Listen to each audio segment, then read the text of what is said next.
Assalamualaikum warahmatullahi wabarakatuh. Waalaikumsalam warahmatullahi wabarakatuh. Jadi kami di sini dari kelompok 6 ingin mempresentasikan hasil dari diskusi kami, yaitu yang berjudul Arsitektur Komputer Modern. Di sini saya tidak sendirian, ada Saya Diana India. Saya Nanda Rahmi. Saya Permana. Saya Benjamin Alferi. Langsung saja kita ke materinya. Yang pertama yaitu pengertiannya. Baik, di sini saya akan menjelaskan pengertian dari arsitektur komputer modern.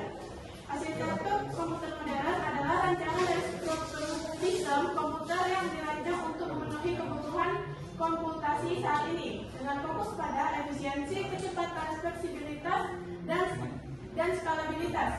Arsitektur komputer telah mengalami evolusi yang luar biasa selama beberapa dekade terakhir. Dari komputer mainframe yang besar dan mahal hingga perangkat mobil yang kecil dan kuat. Perkembangan ini didorong oleh kemajuan teknologi, kebutuhan yang terus berkembang, dan keinginan untuk meningkatkan kinerja dan efisiensi.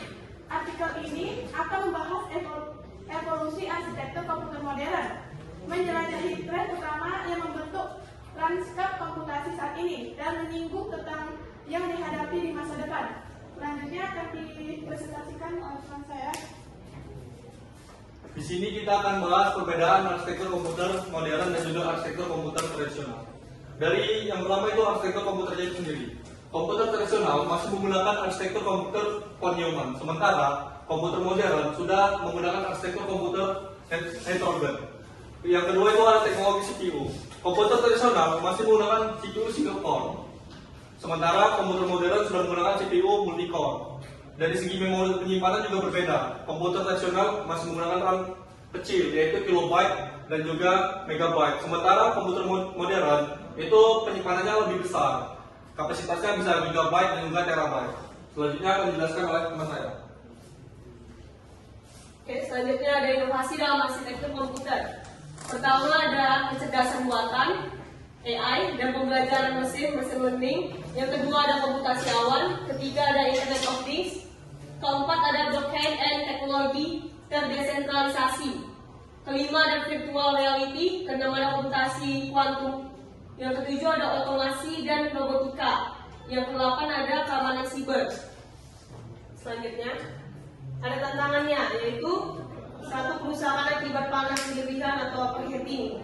Yang kedua, pembangunan perangkat lunak dan firmware yang tidak hati-hati atau konflik perangkat lunak dapat menyebabkan masalah kompatibilitas dan kinerja yang buruk. Yang ketiga, kerusakan fisik dan kecelakaan dapat mengancam hardware komputer. Keempat, ketahanan terhadap ancaman keamanan. Kelima, manajemen daya yang tidak efisien. Keenam, pemulihan data yang tidak efisien. Ketujuh, perencanaan untuk update dan pemeliharaan. Selanjutnya, pengaplikasian arsitektur komputer modern. Yang satu, prosesor multi-core. Arsitektur modern biasanya menggunakan prosesor dengan banyak inci. Setiap inci dapat menjalankan tugas secara yang memungkinkan komputer untuk menjalankan banyak proses sekaligus dengan lebih efisien. Dua, pipeline dan teknologi pipeline memungkinkan instruksi di dalam prosesor untuk diproses secara bertahap dan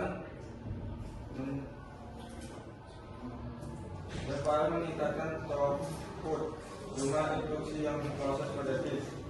Yang ketiga, memori relatif, disk, RAM, dan penyimpanan. Penggunaan memori disk dengan beberapa tingkat, R1, R2, R3 sangat lebih cepat dibandingkan RAM utama, memungkinkan akses data lebih cepat. Yang keempat, parallel processing dan computing. Komputer modern seringkali mengaplikasikan pemrosesan paralel. Lebih baik di level prosesor seperti dengan banyak core atau melalui penggunaan cluster komputer dan komputasi terdistribusi untuk menangani masalah besar yang memerlukan kekuatan pemrosesan tinggi. Yang dijelaskan kepada saya. Peran dan manfaat. Peran dan manfaat ada 4, teman-teman. Yang pertama, pemrosesan data dan analisis. Yang kedua, otomasi dan robotika. Ketiga, kecerdasan buatan dan pembentaran mesin. Keempat, komunikasi dan kolaborasi global. Oke, di sini saya akan menjelaskan kesimpulan dari materi yang kami bahas tadi. Arsitektur komputer modern merupakan fondasi dari teknologi informasi komunikasi yang semakin berkembang pesat. Dalam makalah ini telah dibahas berbagai komponen utama arsitektur komputer, termasuk unit pemrosesan pusat atau CPU, memori, perangkat berlanjut, mulai dari arsitektur von Neumann hingga arsitektur berbasis paralel dan komputasi awan, menunjukkan bagaimana inovasi teknik mampu meningkatkan kinerja dan efisiensi sistem komputer. Sekian presentasi dari kami. Apabila ada pertanyaan, kami membuka sesi tanya. Oke, Alian, silakan. Baik, saya Alia Ramadindrum dari kelompok 4 yang bertanya. Nah, kan tadi kan ada kalian jelaskan bahwasanya tentang von Neumann ya? Ya, von Neumann. Von Neumann. Apakah model arsitektur von Neumann itu masih relevan untuk kebutuhan komputasi ini sekarang? Baik, terima kasih. Assalamualaikum warahmatullahi wabarakatuh. Waalaikumsalam warahmatullahi wabarakatuh. Saya Emanuel pertama ingin bertanya kepada kelompok 6, apa itu GPU dan bagaimana arsitektur GPU berbeda dengan CPU dalam hal eksekusi komputasi? Mohon sebentar waktu ya untuk kami berdiskusi.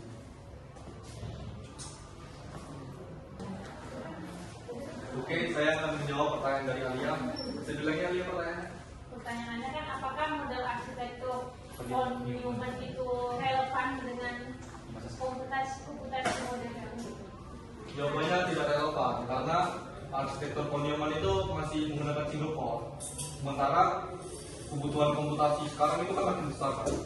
Yang dimana von Neumann itu kan penyimpanannya masih megabyte dan juga gigabyte. Itu masih kurang lah istilahnya untuk melakukan komputasi di sekarang. Jadi jawabannya itu tidak relevan. Jadi solusinya kita Menggunakan yang sekarang ada. ya heterogen atau paralel karena itu sudah multi core. Yang dimana itu sudah banyak core-nya lebih dari satu. Terima kasih.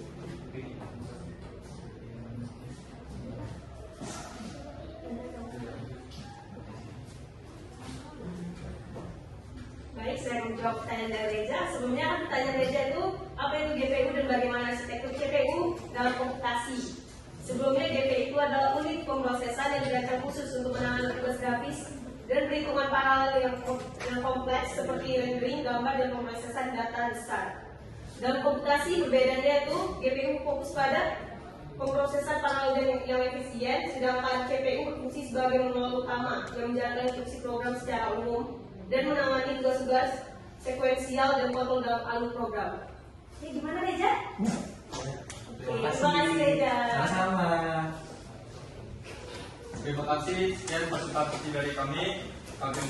Kami ucapkan terima kasih. Assalamualaikum warahmatullahi wabarakatuh. Waalaikumsalam.